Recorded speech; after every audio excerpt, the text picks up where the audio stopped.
Why do many married men find other people's wives more attractive? It is not surprising that married men secretly notice other people's wives. The secret glances and long looks that men give to other married women are purely the result of attraction. When men are committed in a relationship, their eyes wander more as they tend to feel restricted. All men tend to admire and look towards other men's wives, but only some come forward and act on their attraction, which then leads to marital infidelity. Now let's look at the psychological reasons why many married men tend to find other people's wives more attractive. The first thing that might happen is that he feels dissatisfied with his married life.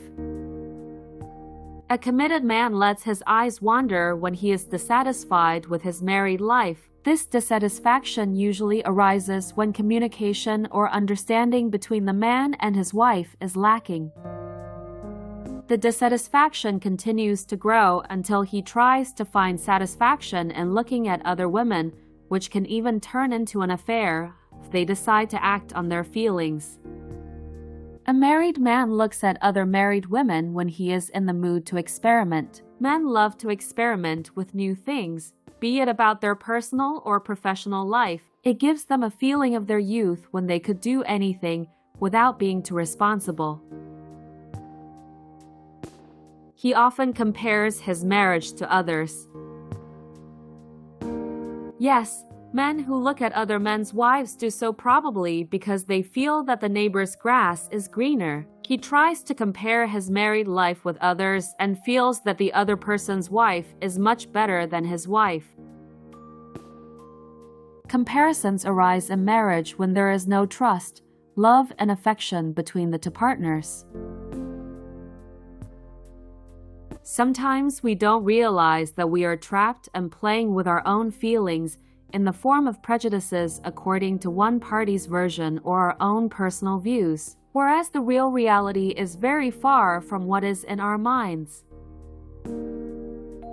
It's like the phrase, "the neighbor's grass is greener than the grass in your own yard," an expression that always judges other people's conditions as always better and luckier than the conditions we experience ourselves. It's like looking at a mountain from a distance that looks green and beautiful, but it could be that if we look closely, we will see rocks and steep cliffs. Perceptions, prejudices are so prevalent at every moment of our lives. If we are prejudiced in a positive framework, it is certainly very good, but usually prejudice is more dominant to negative things. Lack of gratitude will foster negative prejudice. We tend to always see the strengths in others without being able to see our own potential or strengths. It has been more difficult for us to know ourselves, like looking for a needle in a haystack.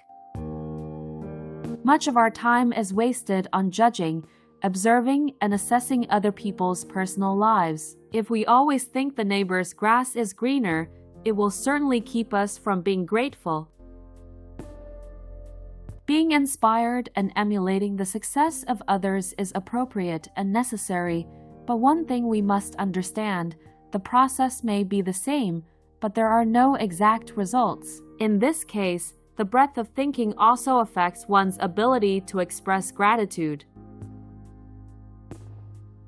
As humans, we may judge others, but we need to pay attention not to get carried away by our judgments. This means that we focus more on other people's lives, thus forgetting about our own.